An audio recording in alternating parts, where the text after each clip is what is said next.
Hey, what's up, everybody? It's me, Danae, and I'm here with a message for you. Happy Tuesday. It's September 17th, 2024. It is the day of the full moon, the partial lunar eclipse in Pisces. It's not quite the time yet, but it is getting late on Tuesday at this point. So I hope that you are enjoying the vibes of the day, the unexpected circumstances that have already begun to express themselves. There's much more in store where that came from, given the transit itself, the moon, the lunation, and the transits that intertwine. So hold on to your butts. It's gonna be a wild one. I guess depending on where you sit in it all, maybe you are completely disconnected to anything outside of yourself that doesn't directly pertain to you, and you wouldn't be too far off to take that stance either. It certainly could be easy to get distracted in the melee of madness. So you can't help but see what you see. If you see anything at all, just realize that there's more to it than what meets the eye, so much more. In fact, so much more, I think, than what, the powers that be at this time are even aware of. They don't even know how, even though they may be thinking that they're using the circumstances as a mechanism, perhaps for manipulation, distraction, whatever their fancy. There's a greater power at work here now that's orchestrating all things for the greatest good of all. So, as long as you're focusing on you, staying in integrity and maintaining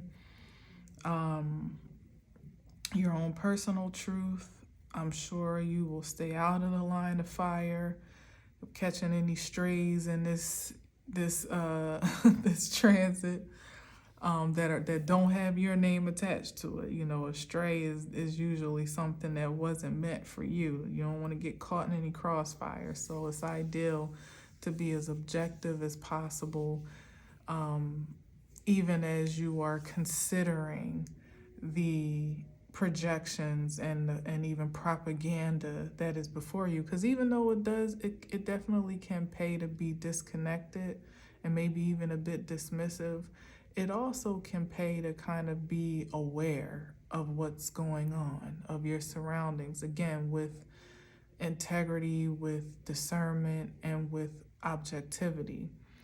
But certainly I used to be one that was like, I don't want to know nothing. I don't want to watch the news. I don't want to see no news on my timeline. Like, I didn't want to be aware of anything, not actually, not literally, because it was just so much energetically to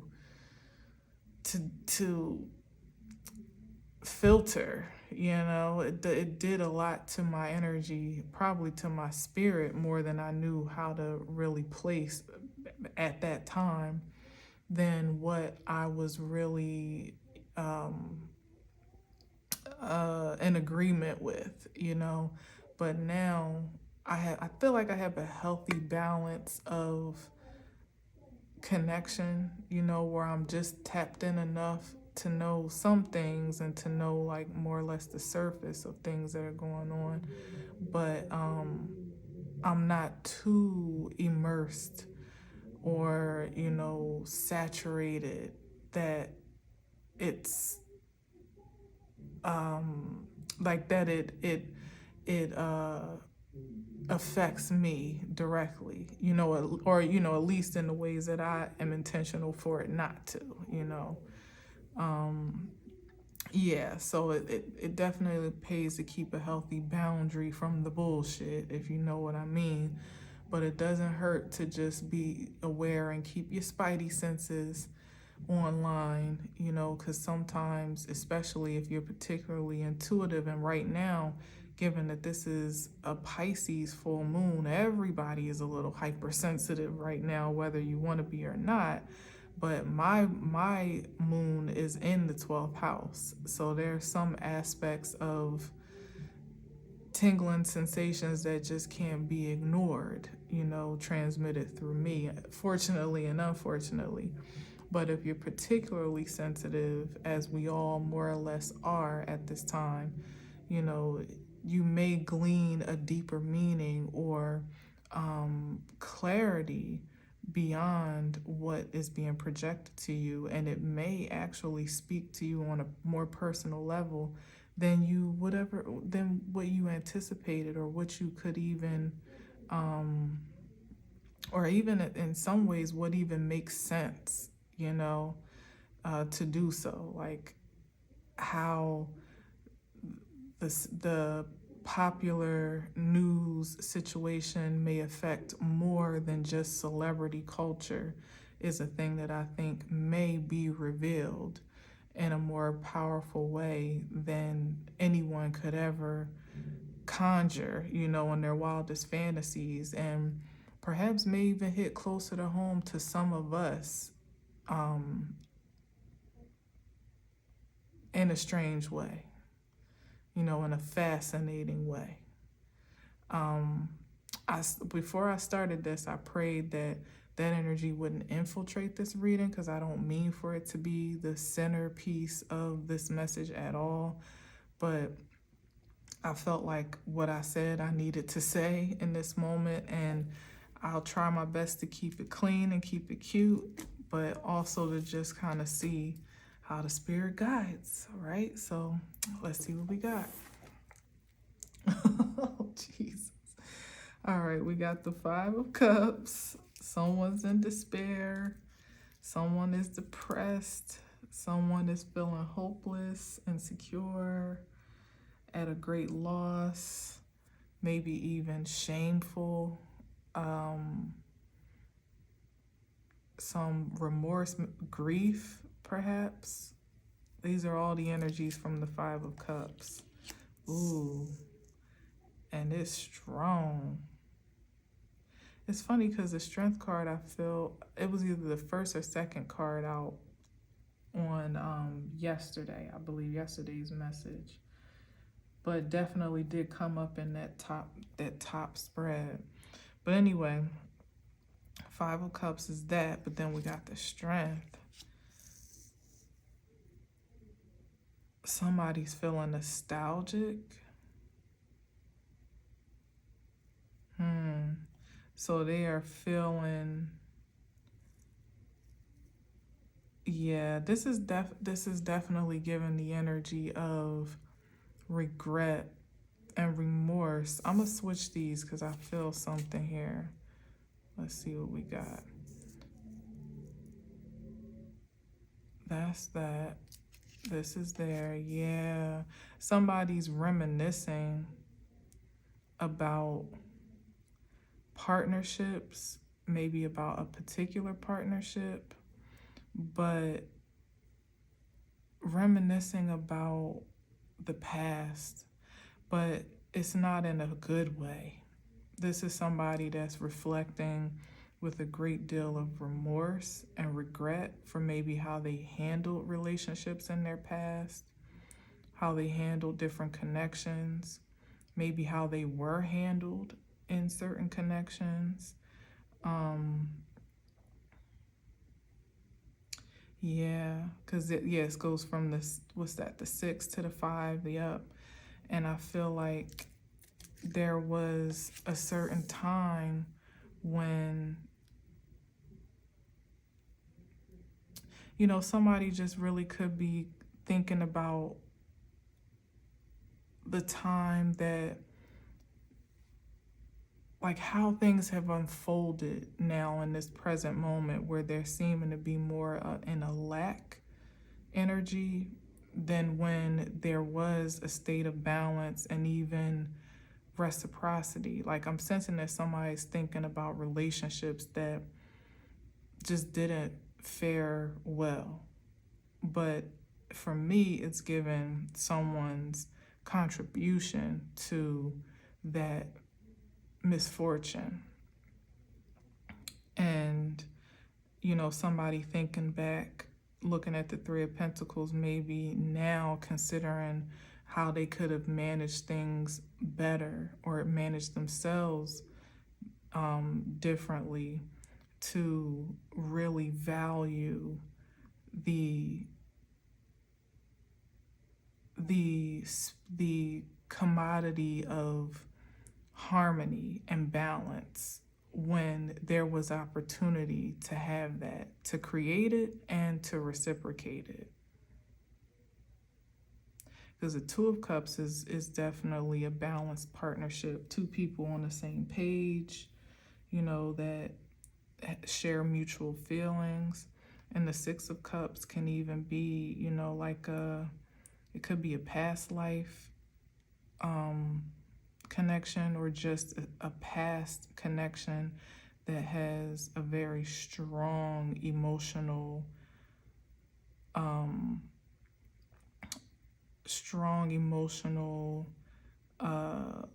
like, I guess, dependency. I'll just say exchange. Let's say that, exchange. But the Five of Cups is what is not balanced. And I feel like somebody is considering where they may have given more of their energy to that Three of Cups, which is now like spilled milk and worthless to even contemplate at this time, just as good as gone, than they were at the Two of Cups here. Now kind of wishing, or thought, maybe not wishing, but feeling very deep in their emotional bag, about what they once had access to versus what they no longer do. But with the Five of Cups, as I often see, this is someone that is too fixated on the past and what didn't work or what was lost, to realize that there still is a future possibility here with the Two of Cups behind him.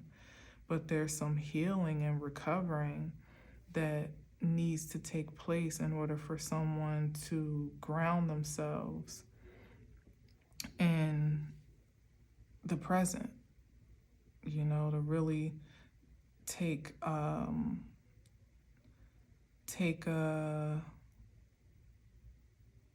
what's the right word?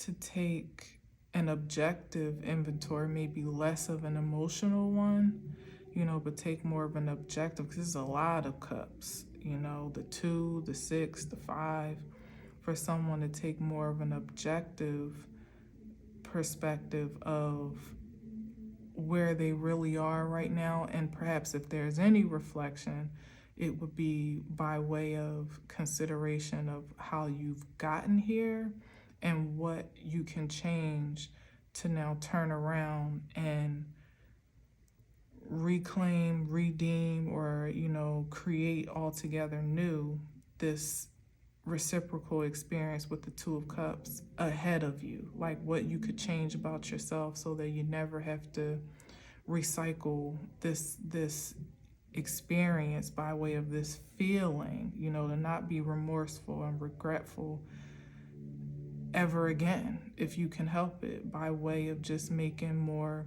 empowered choices and decisions through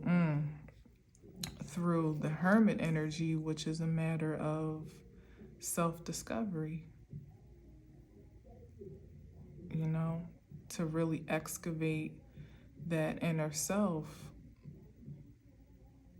get into it by way of your emotional nature, like what from the past may have brought you to the present, and what of it did you choose to create for yourself? Of the most unfavorable of it, did you choose to recreate and recycle for yourself? Once you were at the Two of Cups, when you actually had control, the Six of Cups is almost like childlike energy. It could even be like a regressive memory of, your upbringing, or your childhood experiences, sometimes the source or the root of your, in this case, like emotional imbalance, like where did it all come from? Because for most, once upon a time, it was either all good or all bad. And usually it was at least all good at some point that you can remember before it may have turned for the worst or for something less favorable. And to consider what was that? How did it affect you at that time? And then how did that energy follow you throughout your years of maturation by your own admission? How did you then choose to create that energy where you had opportunities to actually release it? How did it then contribute to your self-esteem, or not, or to your will and your power, or not, like all of that taken into consideration by way of more or less doing the inner work, whether you consider that to be of a spiritual nature or, a psychological nature in this case, maybe somebody actually getting a therapist, or, just really working on themselves in a self-help kind of way, a self-improvement kind of way, which is possible as well. But usually when the Five of Cups shows up, it may be time to call in some support, especially if we're talking about years of wounding that someone is just now coming to terms with.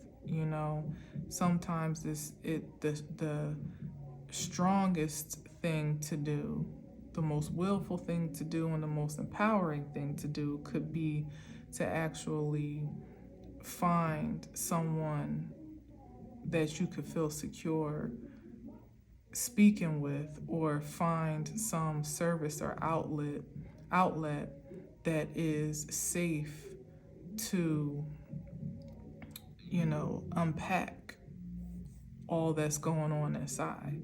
But we got the Tower card here, which definitely, this is like a shakeup of events, like a shocking turn of events, or shocking or sudden occurrence where someone may still just be kind of picking up the pieces of a drastic change to life as they knew it, and hence why the Five of Cups is the centerpiece here, because there's a great deal to recover from before there can be a consideration for what's next. I don't know. Let's see what's under here. I'm just curious. Wow, and then the Lovers card. Yeah, this could be an actual breakup. The Lovers and the Tower. Yeah, with the Six of Cups and the Two of Cups. But it feels like this is like a karmic breakup. This feels like all that I just said about reoccurring childhood wounds and inflicting yourself, and now seeing the error of your ways, and being at a crossroads moment of doing something different perhaps, or not, whatever you choose.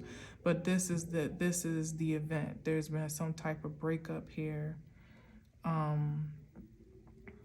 where I would say, if it's the Tower card, I mean,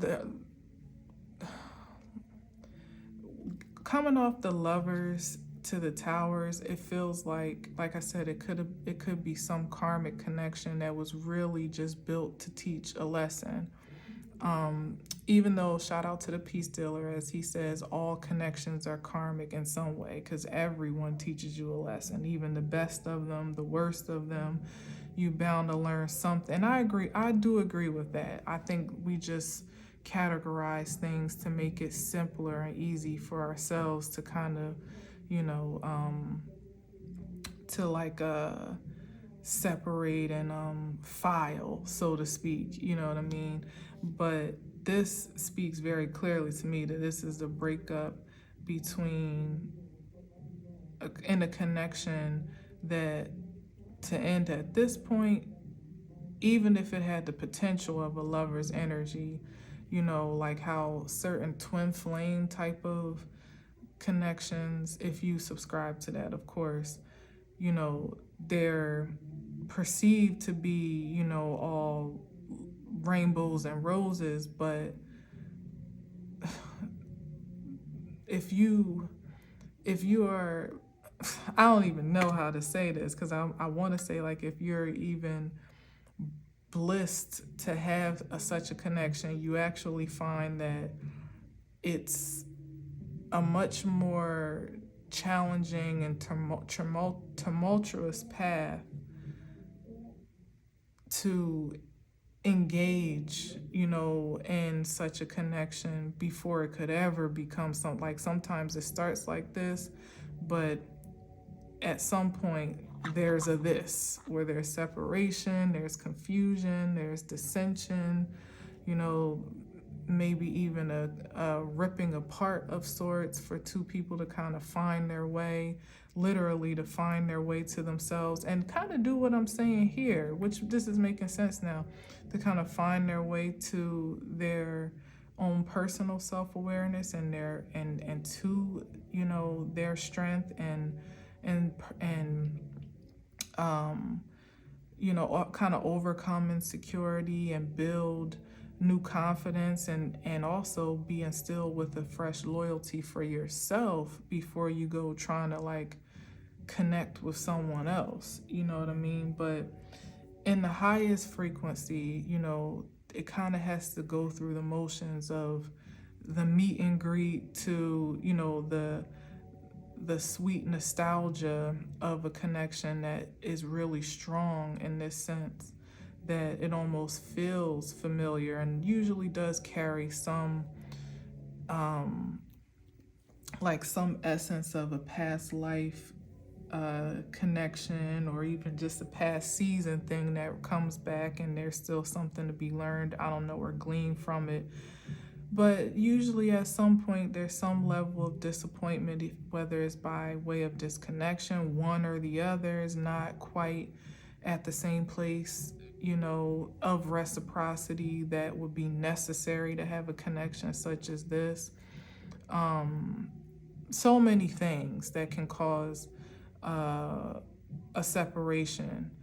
And, you know, the hope of it all, as I said, at the highest frequency, is that after the individual paths have been paved and lessons have been learned, karma's been cleared, there sometimes can be hope either for that connection to reunite, and therefore you would really be lucky, especially if it's totally in the highest frequency, not just something you forced back together, but something that really does prove itself to be, you know, eternal in a sense.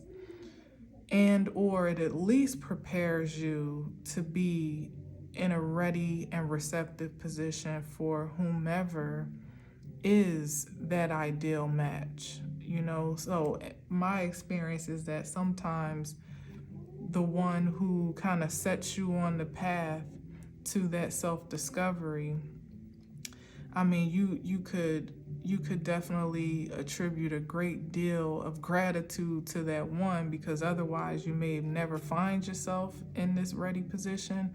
But a lot of times that's usually not the one. That's the one that we like to call karmic. You know, even though they all are and they both are, that's the one that really, you know, more or less puts you through the ringer in such a way where you almost have no choice but to find your strength and to find yourself, you know, because most times you end up by yourself. So, you know, there's nothing more to do but to go within. And again, great gratitude for that connection. Otherwise, you could be living on the surface of love for the rest of your life. You know, living on the surface of you. How about that for the rest of your life? But like I said, worst case scenario, it's hell on earth, you know, for some time. Until then, it's not, of course. And you see the silver lining in that gray cloud, and you are grateful for it.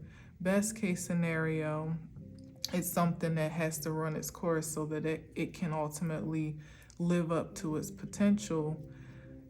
Next best case scenario, but still I would say kind of neck and neck with the former, is that you are primed for the partnership that is ripe for you.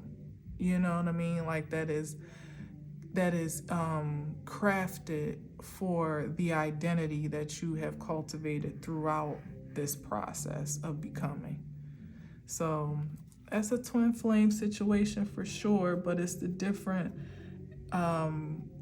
reflections of it, some of which, you know, don't feel, at least, and maybe that's the reason for all the cups, they don't feel too favorable, especially when you're in the thick of it, but ultimately do turn out to be quite rewarding in the end to you personally, whether you reconnect and reunite or you don't, you know, because Lord knows, speaking from personal experience, I'm grateful, you know, for every lesson, and that for that matter, but especially for the hard ones, you know, that have activated me to my greatest potential, at least at this point. And I feel have set me on a trajectory to just keep getting better, you know, which is what the Lovers is about, like always aspiring to your most supreme. And when you're in that frequency, you're bound to attract everything that's equal and opposite to you in that regard, but in the best ways. Because in that frequency, even if we're talking about the opposite, of which you may, you know, that may be, you know, a compliment, or that just, you know, may be a reflection of how far you've come, whichever way it gets to be, you're in such a high and exalted mind, body, and spiritual state at that point, hopefully, if all, you know, if everything has gone according to divine order, that you'll be able to discern what it is on sight, you know, or it won't take you long to do so. So if it's something that is meant to be a compliment and added value to you, then you'll know that it's a season of reception for that connection. If it's something that, you know, is too reminiscent of who you were before you were aware of who you were, then you know that that's a cue for it to be, you know, a sayonara type of situation. Like, no thank you, already been there, done that, got the t-shirt, and I ain't never going back. Thanks, but no thanks. You know what I mean? So yeah, I don't know. Let's see what else we got here.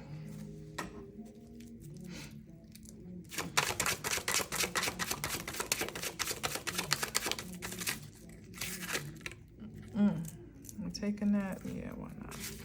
All right, we got the World card. Yeah, it's like whatever. Yeah, this is feeling like somebody's kind of like in denial about a season that's passed.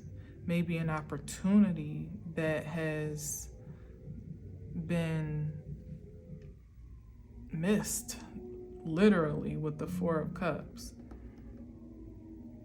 Where, you know, and like I said, it's like really a matter of acceptance to move forward at this point, because worst case scenario, it's a not right now type of thing.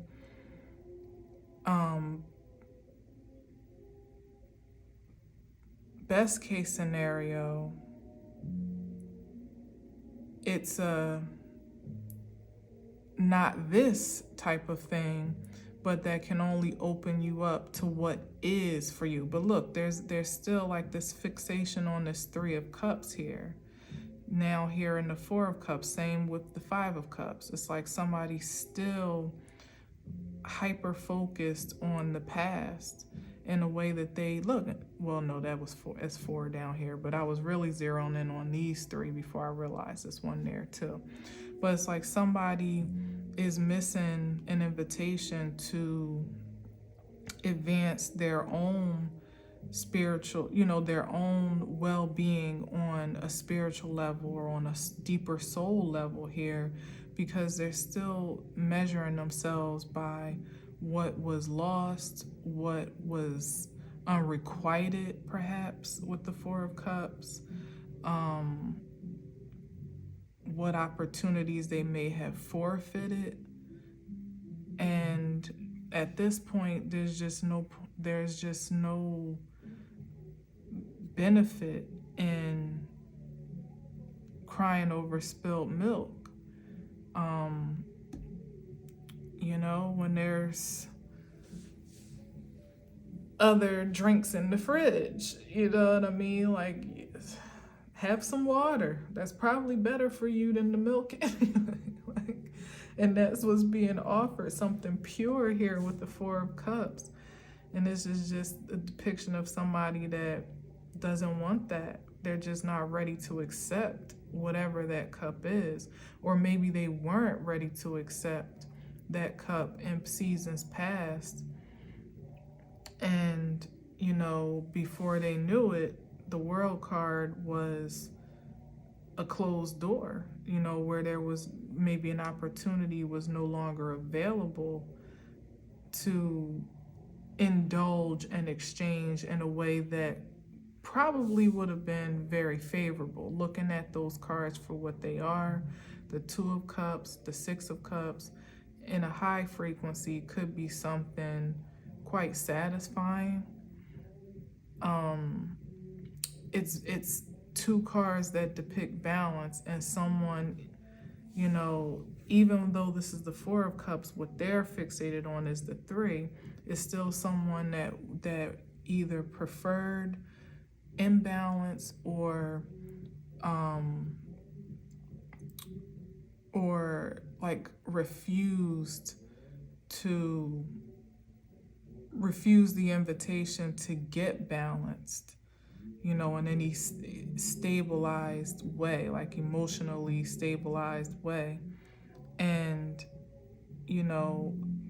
the things that, back to that Lover's card, right? The things that are aligned to that frequency don't really connect with this one, and certainly not with this one. Like it would have to be something more elevated, more ascended in spirit and in truth, like a love that's far more pure and evolved and advanced from the inside out than, as I said, it just being kind of a surface thing. Because you know what the 3 of Cups is, that I'm seeing it over and over. It's just like, it's like celebration. It's even like friendship is what it can depict, like good friends getting together and having a good time. It could also be in a lower frequency, like debauchery, or kind of not divulging, indulging in excessive extracurricular type of activity, not really so much on that, but in this frequency where someone is like either was or had, I feel like they were more focused on just having a good time and kind of living wild and free and doing whatever and having multiple options and all of that good stuff, which is usually kind of how the dynamic of that twin flame situation goes, where somebody's still not quite ready to be in a stable commitment, devoted type of energy. They want to still play the field, see what else is out there, weigh their options, explore. Nothing wrong with that. Nothing whatsoever. As a matter of fact, that mentality actually does a great deal of a favor to the other who may think they're ready to be settled down and devoted and committed, but they need some time to, cultivate themselves as well. Like, honestly speaking, if I had settled down with the folks and at the times that I thought I was 100% locked in, it probably wouldn't have lasted very long, because I've learned so much more about myself,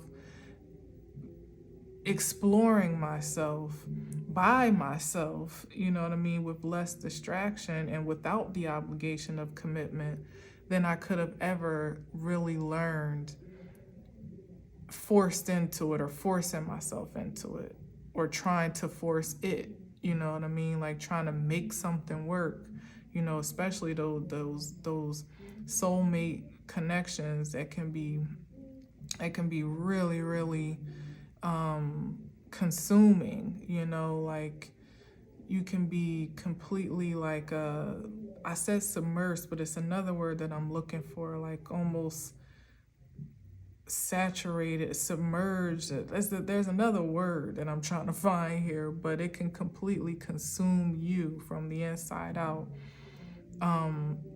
Just the sheer hopefulness of it all and it coming together in some way, if it hasn't, or or it coming together in a certain type of way if it has, but it has materialized into that ideal. And you can be consumed with trying to like command and control, not control, but like I guess force more or less it to be what you idealize it should be. And really, that's a lot of times, those are a lot of ways that you ultimately can lose yourself in that engagement well before you ever find yourself. So I was saying all that to say that when the disconnection, the rejection, as they say, is protection, but it also is it is advancing. It's a great deal of an advantage to not have the option to do something that ultimately is not for your best good and for your favor, even if you wouldn't want it to be that at first. Eventually, like I said, it pans out to be for the best. But this is given there, but hear me at how I'm speaking on it. Of course, much of this is after having gone through a great deal of process in my own personal journey.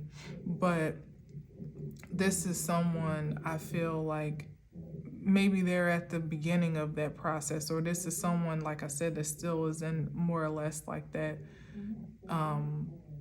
lack of acceptance point where they may now, and after reflecting on all things to be considered, what they had and what they have now, and the projection of what they ideally would like to have, or what they maybe perhaps always wanted, and now be in a place where it's like, no, I ain't trying to hear that self-love, self-healing, dark night of the soul, spiritual work, do the work crap. Like, I just want what I want now, you know what I mean? But it's like the process is the process.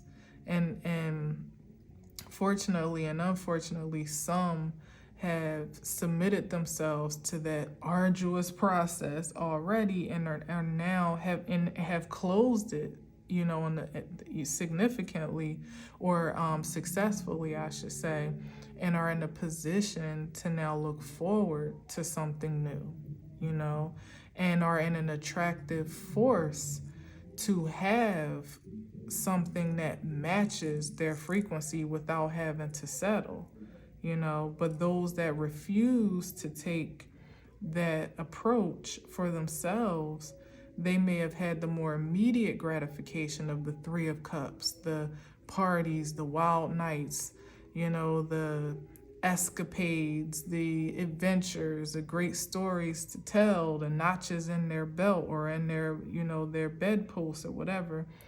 But now there's a soul yearning for something much more deep. But the the process to obtain that seems to some way too involved, like way too demanding. There it is. Way too demanding. And it's like it's leaving some feeling like they want to find a way around it. They can't really go back to what was easy and what was immediately gratifying, because either that's not available for whatever reason, or it's just not as sustainable and satisfying as it was. And that's admitted, that's admittedly so. But looking forward to what it is that they would like to have, of which they maybe have had and have known is satisfying, and even and does have potential to be sustainable. There's it's like yesterday's prices are not today's prices. And you couldn't just go back to, say, an ex or an old flame or an old crush, or even back to your twin flame who may have actually moved on from you at this point, or your soulmate, or whatever it is that the one that got away, so to speak, and try to pick up where you left off, because 9 times out of 10, that person is not where you left off and is not where you left them. And in fact, if they are, it's probably a tower situation just waiting to happen for the both of you, because nobody, after some time has passed, we got the world card here, should be where they were last in any type of connection. Hell, even at this point, if you pick up something from a year ago, I would expect that there's some growth and evolution in that time frame. And if not, I mean, is it even really worth revisiting? You know what I mean? What's changed? What's new? What's evolved? Yeah, like 8 of Cups. Gotta know when to hold them, know when to fold them. Like, what's worth even giving your, investing your energy into? Some people literally have had to walk away from things that they invested a lot in, again, admitting that there's just no satisfaction there. No matter how much of yourself you pour into it, it's never going to be what you need holistically. It may never even give what you're giving. This is the yearning for the reciprocity here. But here's hoping that somebody's finally understanding that this journey, like they're leaving an existence where they felt they had to be satisfied from the outside in, to venture on a path that perhaps is by way of the inside out. Here's hoping, because the next card here would be the 9 of Cups, which is that spiritual fulfillment, that soul satisfaction, being pleased with yourself, having high self-esteem, all that good stuff, But it definitely does not happen without having released some things, or released yourself from some things that are not in alignment with who you want to be.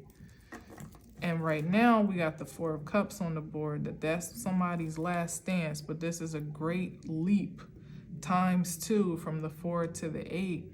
Maybe perhaps there's a possibility of some acceleration by way of some strenuous circumstances where some people are just biting the bullet and, through gritted teeth are willing to about face and make that pilgrimage back to themselves. Maybe some people, to some degree, feel circumstantially they don't have a choice, although we always have a choice.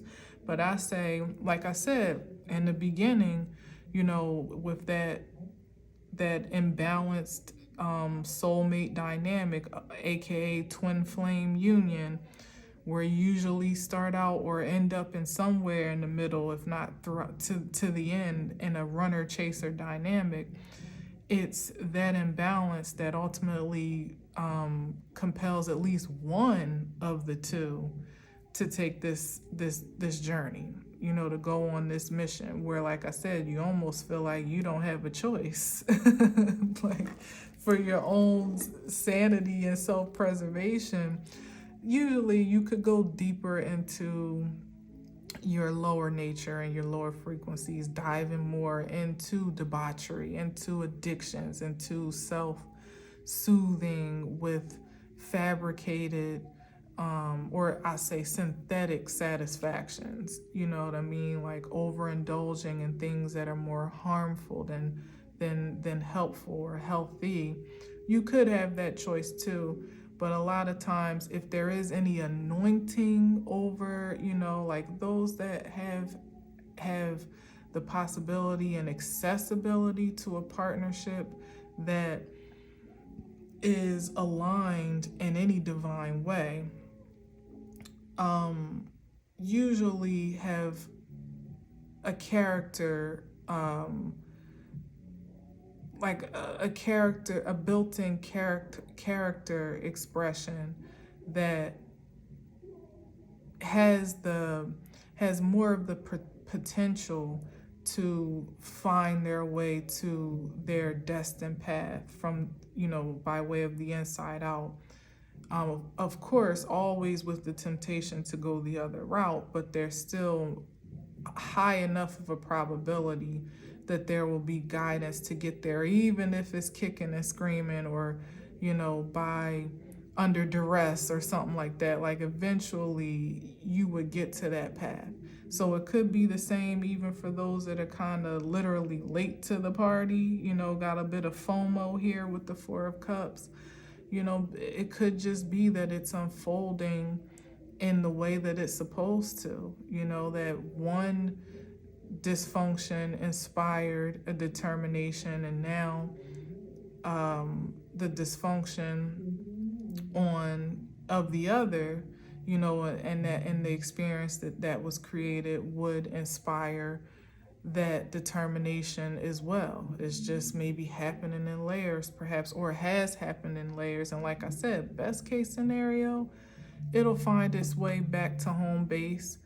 Next best is that first partner is living their best life in the timeliness of which they were committed to create it, and the other partner will find their way to have the same, in their divine time.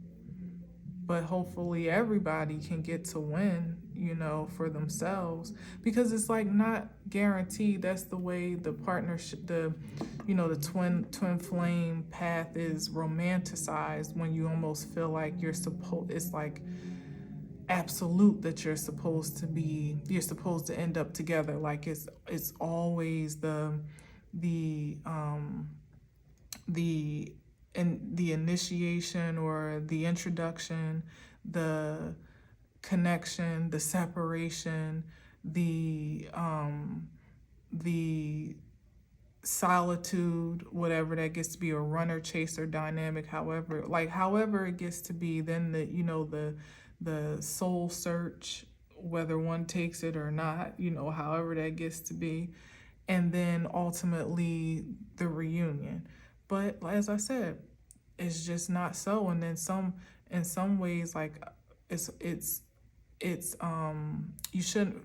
What I'm learning is that it doesn't really pay to put a stigma on a connection. As I said, shout out to the peace dealer, who says that every relationship is karmic, and everybody is a soulmate. You can have multiple mates, which I've known for a long time. I was enlightened to the idea that there is not just one soulmate per person, that your soulmate could be a friend, it could be a family member, it could be a child, it doesn't have to be romantic. But that your mate, your soul mates, are in your life for many different reasons. That's not what I was about to say. What was I about to say?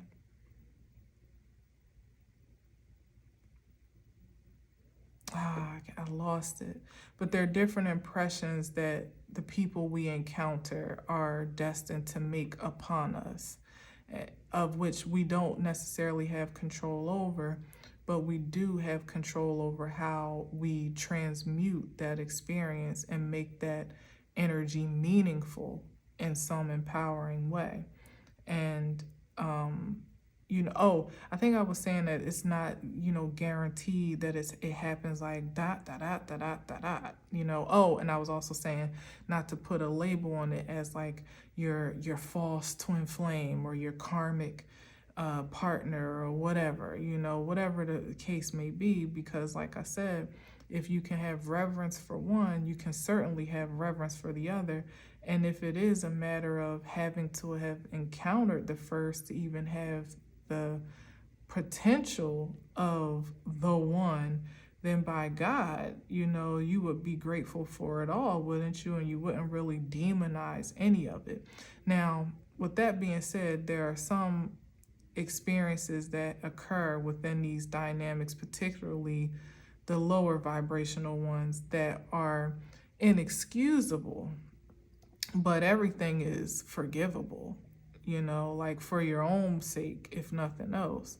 But there are some actions that are inexcusable where, like I said, you couldn't revisit that connection if you try, and certainly not on account of someone's refusal at this point to have evolved to meet you even remotely where you are. Like you would do yourself a great disservice to consider that misalignment, to take that hit for what? Why? Who? Just to say, oh, me and my twin flame got back together? Perhaps that's not the function of that connection, at least in this season, perhaps not even in this lifetime, but certainly, again, with objectivity, with discernment, and even hell, just plain old common sense, you would have to be the one to operate in the strength and the full value of your worth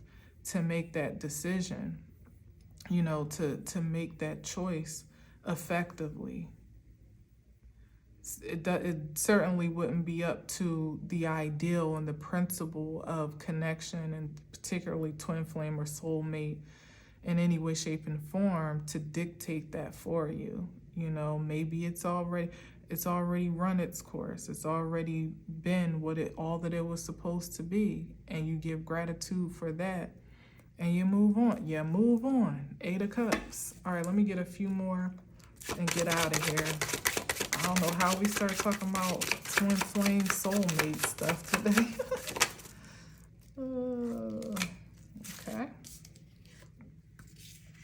Wow. Yeah, like imagine realigning yourself with someone that's got 3 swords in their hand, plotting on you. Matter of fact, it's more of them being a danger to themselves, honestly, than even to you. And you just submitting yourself to that threat. That's what is given with the 5 of Swords. It's just like dangerous territory here. For all the things that I already said, I'm not going to beat it down, but it really is a season of discernment. And then we got this full moon going on right now, right before Libra season, which is all about partnerships, relationships, commitments, contracts. So it doesn't even have to be limited to intimate or romantic, but just really, like I said, having those spidey senses activated and online, not to be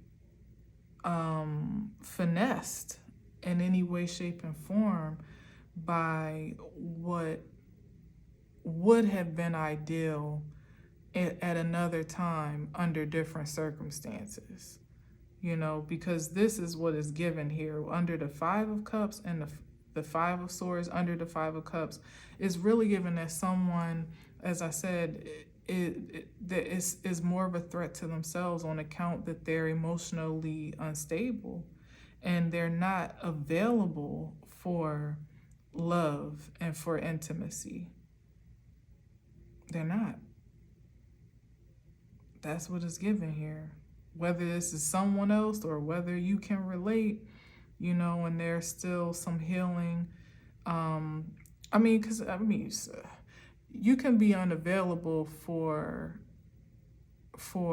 a relationship, and an intimate exchange at your will, of course, with the Strength and the Chariot here. But to be unavailable for love, like I said, that's self-sabotage. That's self-defeating. That's the resistance here with the Four of Cups. I was about to say that you could even be unavailable for intimacy, but I'm not even really sure that's true.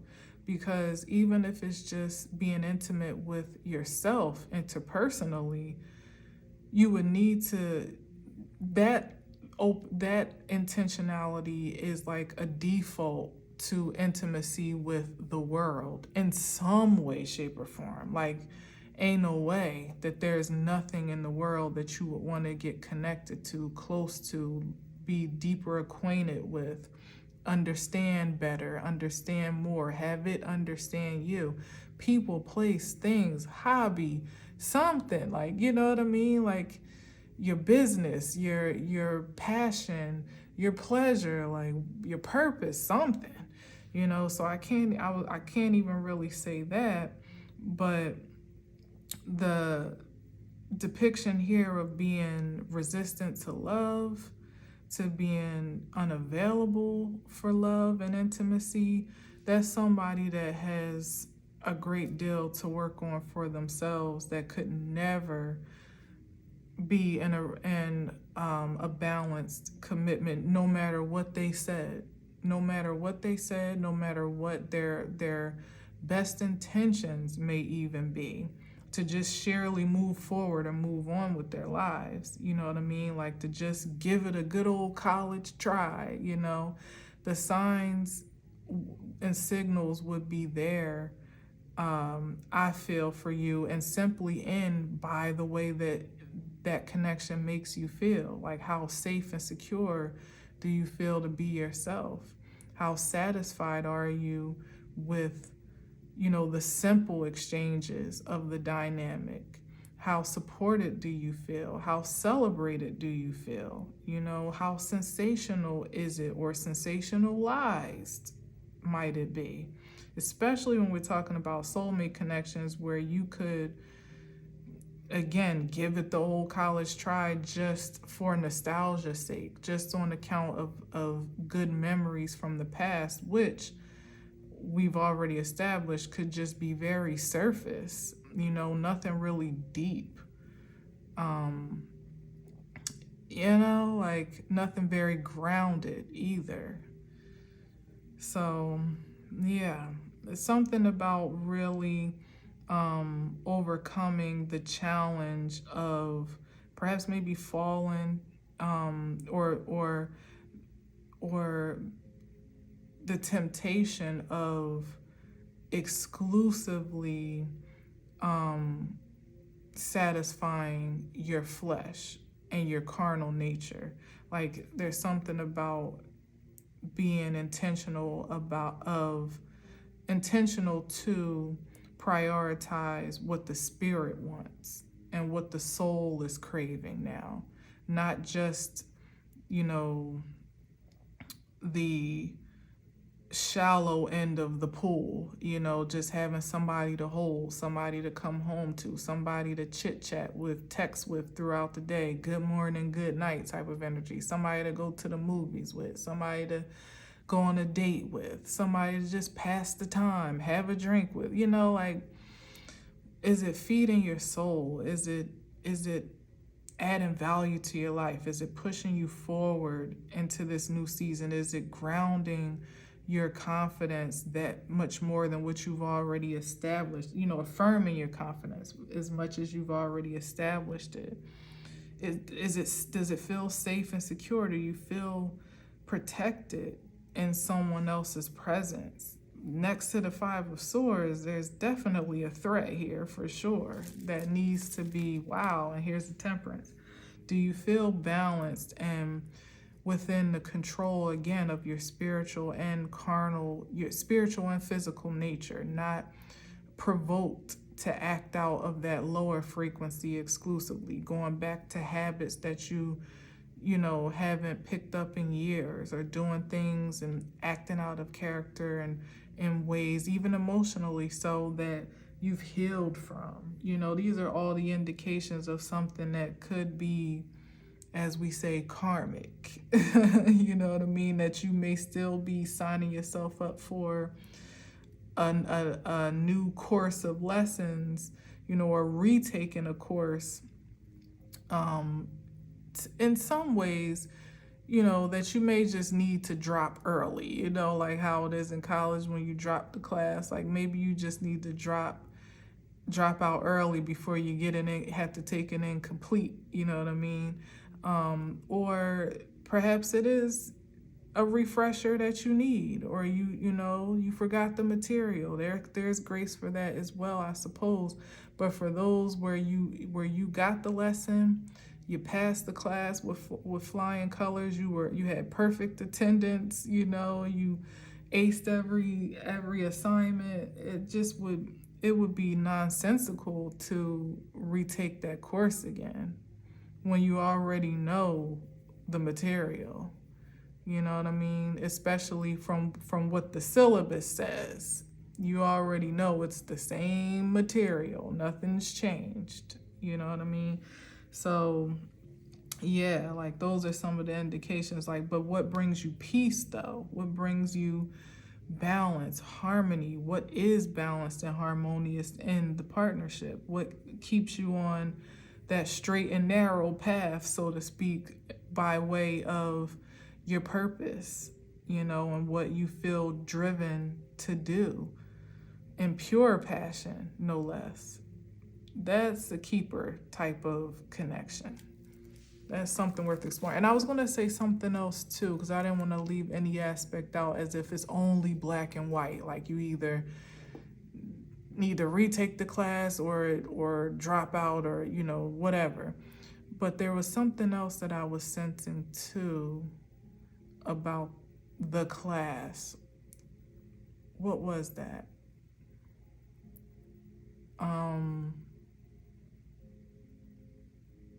Because there's the other aspect of it just being, what was it?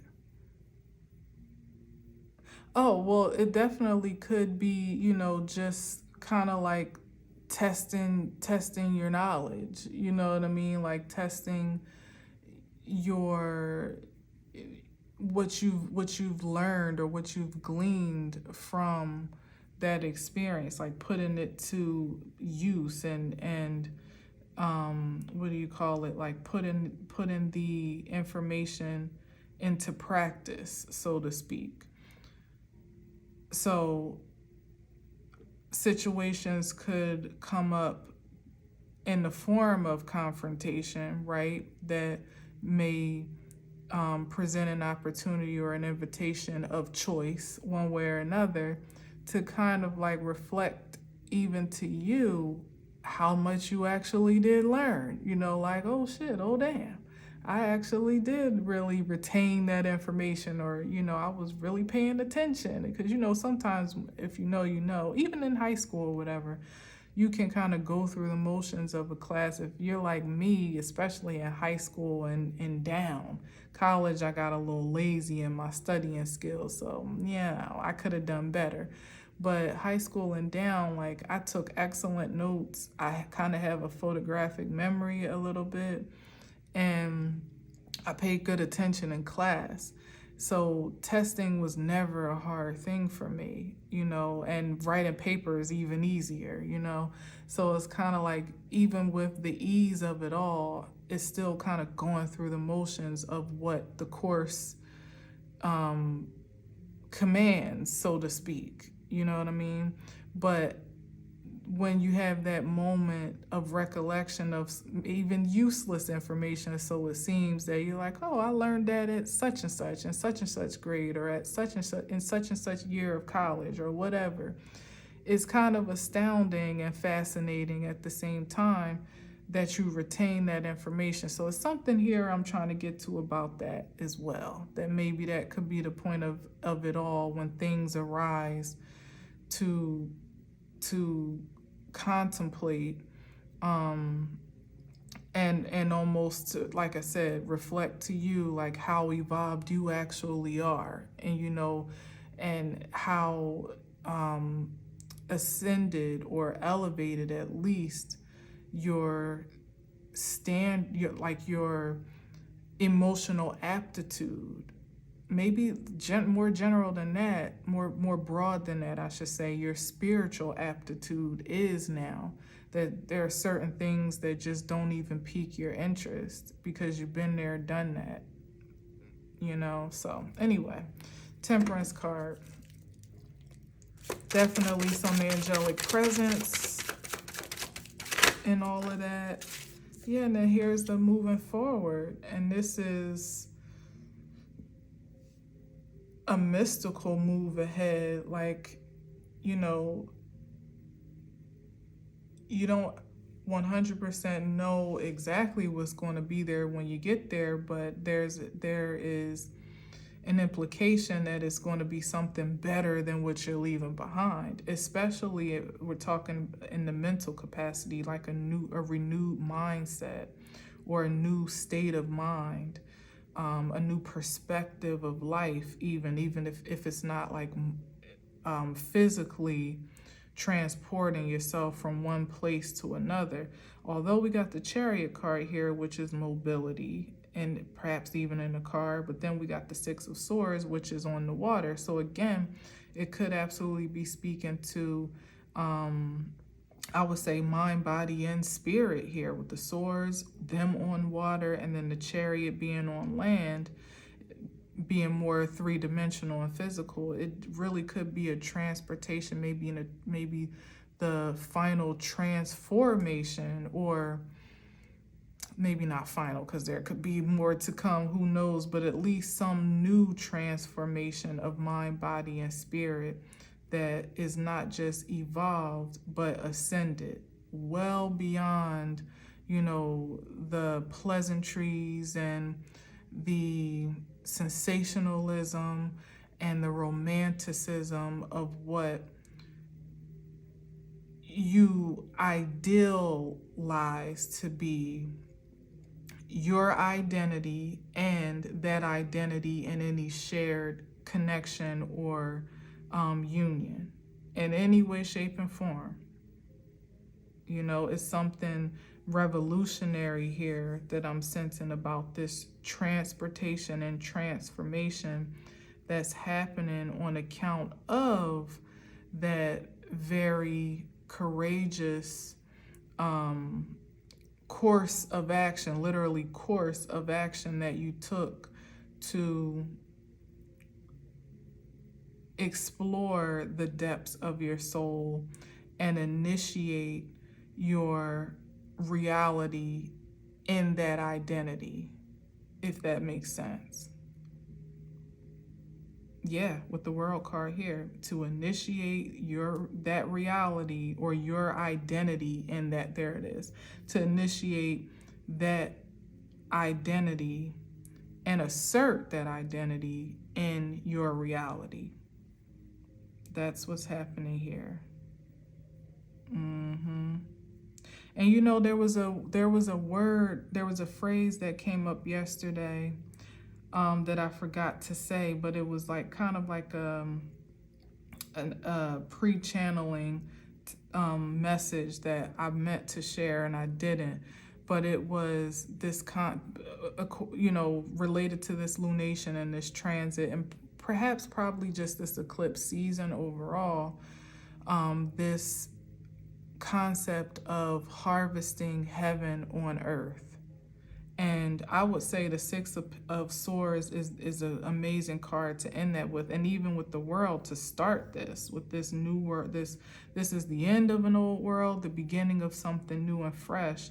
And there's all this going on in between, but ultimately it still ends with there being some triumphant moment of moving forward, and moving ahead into some promised land or promised, land of promise or reality of promise, of which ultimately was cultivated by your very own imagination, literally by your own imagination and your commitment to conceiving of that reality in the three-dimensional sense, so that's the ideal here with this transit and, this lunation and the transits that are connected throughout the season leading into Libra, and probably just throughout, like I said, the rest of the year.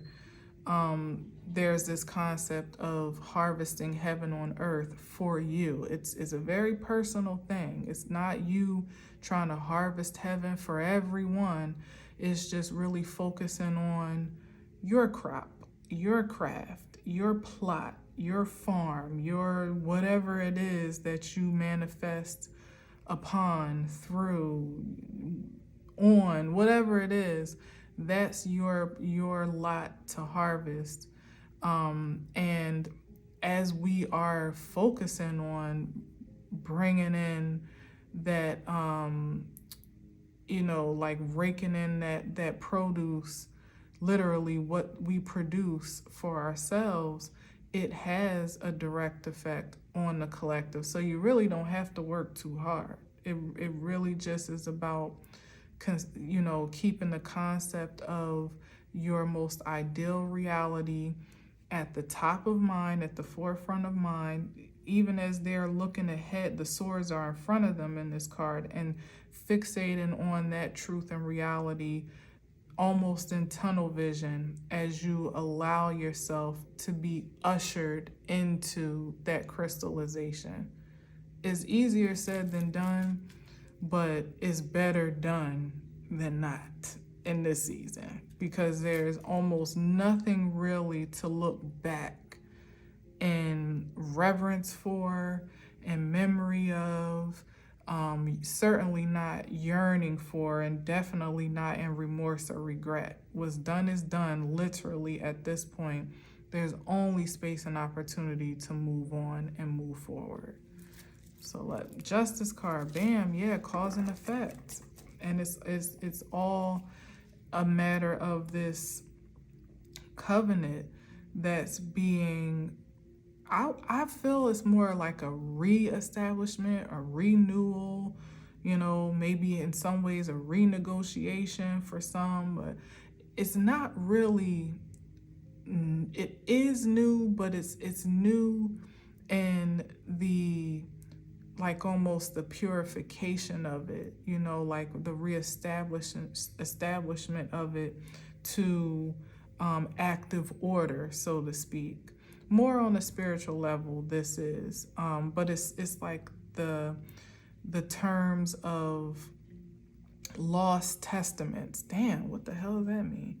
Terms of lost testaments that are now crystallizing as new testimony.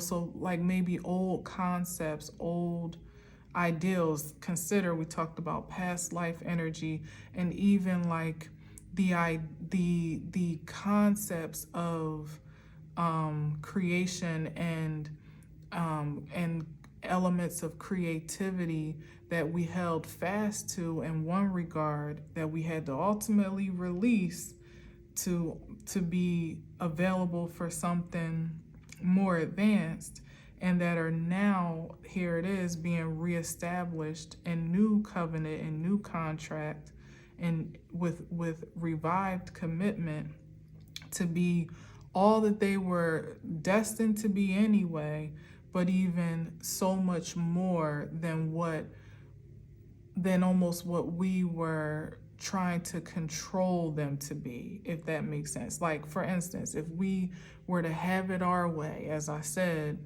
we could have manhandled that manifestation,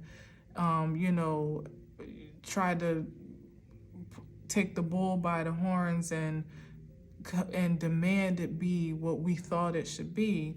But to release it is what ultimately has opened up space and opportunity. This is the cause and effect. The effect is that there has been space and opportunity for a new establishment of creativity and connection through creativity that has a longer shelf life, at this point, on account of what was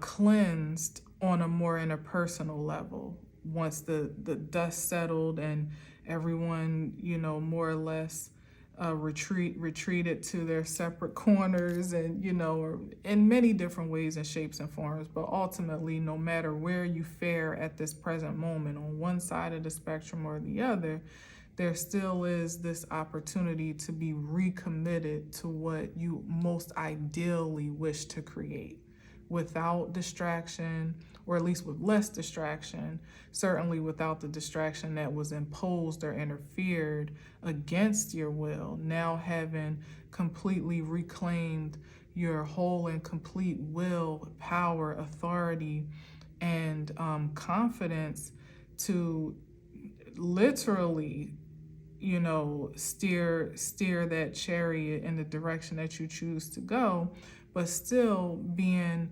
just submissive enough to allow the natural and the spiritual order to have its way as well. Where there's room, again, here it is, being open for intimacy, being open for love, being open for commitment, which is a very balanced and at least two-way exchange.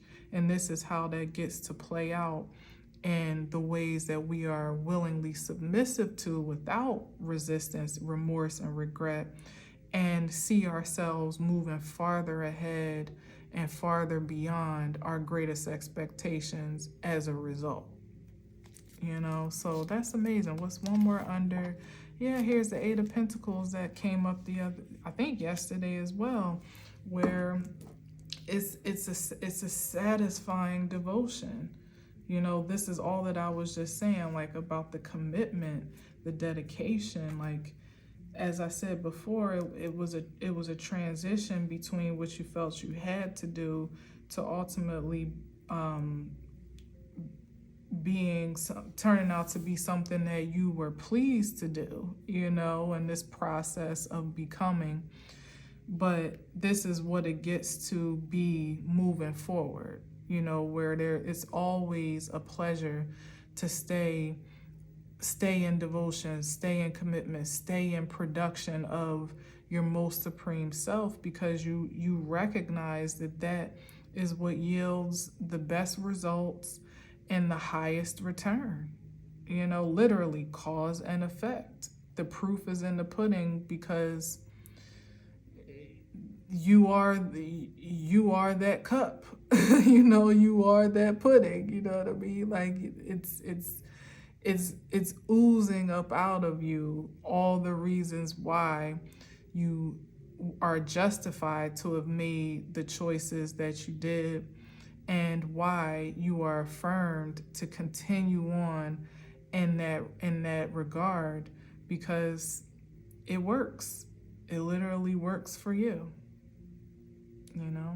In this case, is literally about being opportunistic in the highest frequency, because who wants to work their fingers to the bone for minimum wage? Nobody, really. You want the highest return for your investment that you possibly can get. And there's no greater investment you can possibly make than that in your supreme nature and in your supreme being, continuously committed to it, as we see with the lovers card, and that the vibration that implies. All right, so anyway, yeah, so we can idealize the partnerships, and I'm sure if it already is, then it can only get better. And if it is to be, then if you're in the right frequency and magneticism for it, I'm sure it's on the way. But just don't forget to take care of you, to maintain your own personal identity even within that union, because that's what advances the whole of it, you included, but where nobody gets left behind, unless of course they want to be, and then it's like, thank you, next, bye. I'll see you when you get there, if you ever do, but yeah, anyway. I digress. Thank you for listening. Thank you for watching. Until next time, as always, I leave you with peace.